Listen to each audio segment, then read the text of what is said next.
In 1924, an Armenian boy, Sergei Parajanov, was born in Tbilisi, Georgia. A talented artist who later was famous as Sergei Parajanov became one of the 20th century's greatest masters of cinema. He graduated from the world's oldest film school, All-Union State Institute of Cinematography in Moscow, in 1951. While studying at the Institute of Cinema, Sergei fell in love with Nigar, a Tatar girl from Moldova. Their romance lasted few months before they married, but they did not enjoy their love long. Nigar was from Muslim Tatar family. To marry Parajanov, she converted to Eastern Orthodox Christianity.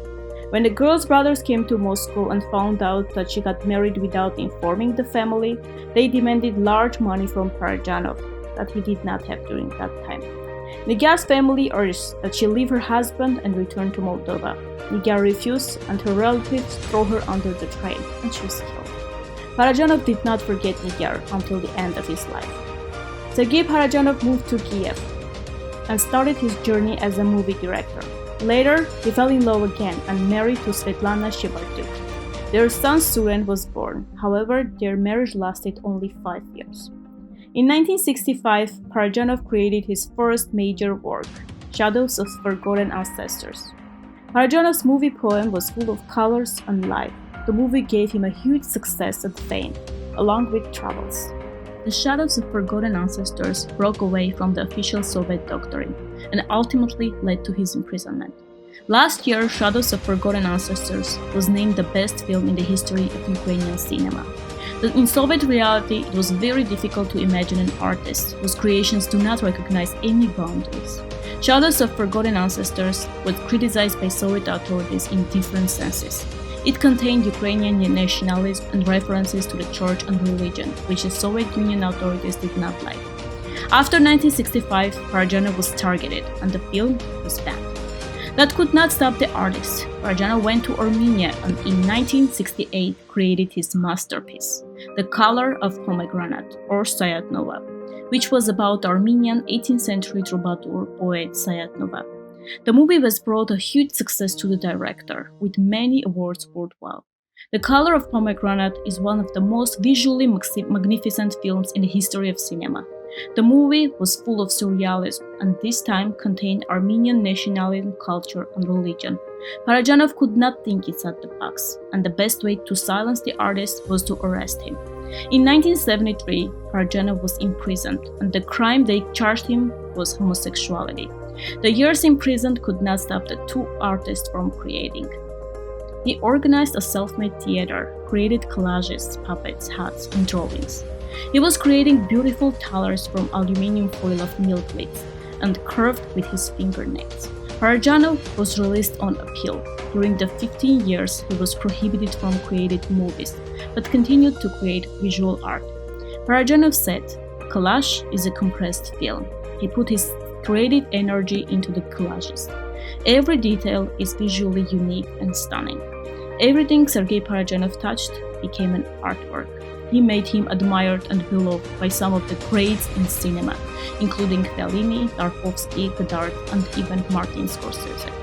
Jean-Luc Godard said about Parajanov, "In the temple of the cinema, there are images, light, and reality. Sergei Parajanov was the master of the temple." These films are completely unlike any other film by any other director.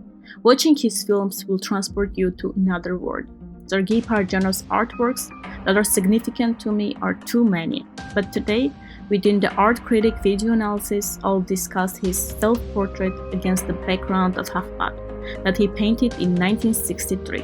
The significance of his painting is that Parajanov painted it in 1963, but he got arrested in 1973. Maybe this painting was his premonition of trouble that he had felt 10 years ago. The Armenian monastery symbolizes the spiritual search of Parajanov.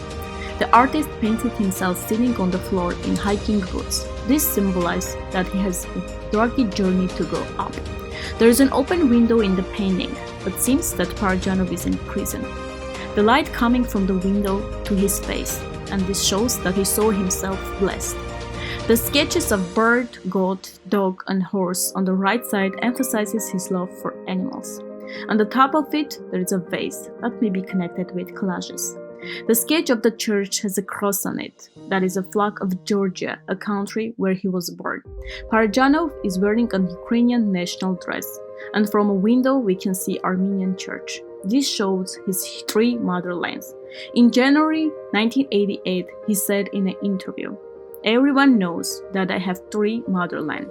I was born in Georgia, worked in Ukraine, and I'm going to die in Armenia." The colors are mostly dark, black, blue. The color blue is indication of health and healing. The color black can be represented as his fierce and white as his purity. The lines in the painting are solid and clear. The painting can be found in the online gallery at parajanovmuseum.am. Next artist who I want to represent is Minas Avetisyan, another Armenian talent who was targeted by Soviet authorities. Minas Avetisyan was a famous Armenian painter living in the 20th century. He was born in 1929 in a small village of Gevorgyan in Armenia. Minas studied at Trolemezyan College of Fine Art in Yerevan. The brightest and most colorful composition paintings of the artist came from the impressions he received in his childhood village. In 1964, Minas married to artist-painter Gane Mamajanya. In 1966, his first son, Arman, was born, and in 1969, his second son, Nalek. Nalek continues his father's path and became a painter. Avetisyan was telling, "My conscience is my picture. I paint well or bad, it is another matter, but I paint what I want and the way I want." He was given a task to paint Lenin, but suddenly he refused him and added, "I cannot paint a man who I don't respect." These words were his verdict. In 1964, he was preparing for a major exhibition and collected all his best paintings in his studio. But suddenly, his studio burned along with all of the masterpieces in fire. In 1965, Minas Avetisyan was crushed by a taxi driver. Accidentally or intentionally, the taxi driver had a last stage of cancer. His style was removed from all official orthodoxy of socialist realism after his death. The work that I love the most is its self-portrait, which you can find in the online gallery at wikiart.org/en/Minas Avetisyan. As in his almost all the paintings, the color here again are bright. There's a light on his face that is coming from the left. His position showed how tired he is, and his eyes are set. Here again, the lines are pretty solid. On the left side, there are colorful trees and mountains. Minas painted himself in his village, where his childhood memories are. Today you can find Minas Avetisyan's house museum in Yerevan, where I had an honor to be. Thank you.